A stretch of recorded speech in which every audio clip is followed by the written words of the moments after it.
Bonjour et bienvenue à l'invité de Thierry D. Nous avons le plaisir d'accueillir aujourd'hui le Doug Manuel.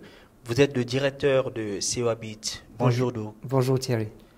Alors, c'est un peu bizarre parce que vous avez mis en place un type de formation autour du djembé. C'est quoi le djembé en fait? Le djembé, c'est un tam-tam qui vient de l'Afrique de l'Ouest, de la culture malinké. Donc, au début, c'est venu de l'Empire marlien. Et l'Empire marlien, c'était Mali, Burkina Faso, Guinée, une partie de Sénégal, une partie de Côte d'Ivoire. Et après, nous, les colonisateurs, on est allés en Afrique, on a coupé les pays. Mais ça vient de là-bas. Mais quelque part, est-ce que c'est pas bizarre on parle de management, on ne parle pas de musique, on ne veut pas ça. Vous n'êtes pas là pour distraire quand même les collaborateurs. Non, on est là pour donner une autre façon de passer des messages. Qu'est-ce que c'est un bon manager, qu'est-ce que c'est un bon leader à travers le rythme et en utilisant le djembé comme instrument pour amener ce rythme vers les gens. Mais vous êtes conscient que nous sommes en Europe. Les gens écoutent beaucoup plus la musique classique, ce type de musique, là, pas de la musique africaine. Je suis d'accord. Ce qui est très intéressant avec la musique africaine, c'est que c'est tout autour de ce qui est ressenti. Si on parle d'un musicien qui est classique, qui vient du monde classique, ils doivent lire les partitions. Par contre, la musique du djembé, il n'y a pas de partition, c'est vraiment à travers le ressenti. Donc si on prend ça dans le contexte de management, si on pense à la recherche de Daniel Goleman, qui a écrit le bouquin Emotional Intelligence, un bon manager, il a un très fort EQ, mais pas forcément un très fort IQ. Donc c'est tout ce qui est ressenti qui nous permet de passer des messages. Donc, en d'autres termes, quand même, le but de cette formation que vous mettez en place, c'est quand même peut-être de remettre les managers avec leur équipe. Ben, c'est exactement ça ce qui se passe parce que tout le monde, quand ils arrivent dans la salle de séminaire, quand on fait nos programmes, il n'y a pas de hiérarchie, tout le monde commence sur le même niveau. Donc le manager, il n'a pas plus d'expérience ou le leader, il n'a pas plus d'expérience que son équipe. Tout le monde est sur le même niveau. Et le but, c'est de vraiment rentrer dans tout ce qui est ressenti. Donc si on pense au rythme, on ne peut pas réfléchir le rythme. On ne peut pas réfléchir un sentiment de confiance. Tout ça, ça vient de ressenti. Donc c'est une question de faire penser au manager ou faire rencontre au manager que le corps, c'est beaucoup plus que juste quelque chose qui porte la tête.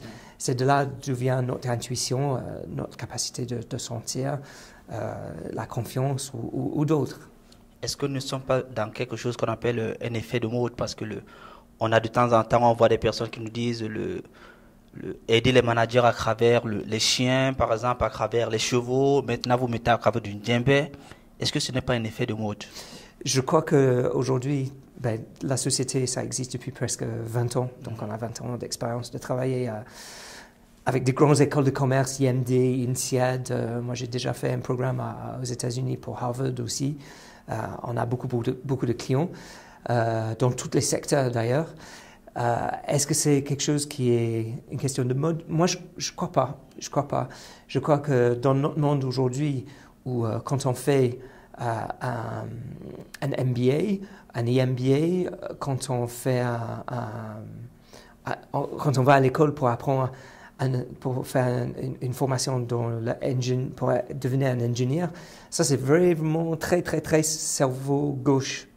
Et on a besoin dans notre monde aujourd'hui de trouver des autres moyens de faire comprendre pas seulement le savoir-faire, mais le savoir-être. Est-ce que vous pensez que ça manque aujourd'hui dans nos entreprises? Est-ce que les gens sont déconnectés, par exemple, de la réalité? Vous avez cette impression, vous, Doug? Chacun a sa propre réalité. Moi, j'ai passé beaucoup de temps en Afrique. J'ai l'impression de temps en temps que les managers, les leaders que je travaille avec, ils ont besoin de venir avec moi, partir en Afrique et voir qu'est-ce que c'est. Ce que moi, j'appelle ma réalité, la vraie vie. De voir la pauvreté, de voir les enfants faire le devoir autour des bougies, de rencontrer les chefs du village qui ont des grosses responsabilités, qui vivent dans les baraques, qui n'ont pas un rang et qui sourient tout le temps. Et ici, je crois de temps en temps, on voit qu'on a un peu perdu notre raison d'être, pourquoi on est là, avec le stress, le burn-out et tout ça, quoi. Il y a une autre façon d'aborder la vie, aborder le leadership, aborder le management, qu'on voit de plus en plus, mais c'est que le début. Pour vous, ce serait quoi un bon leader?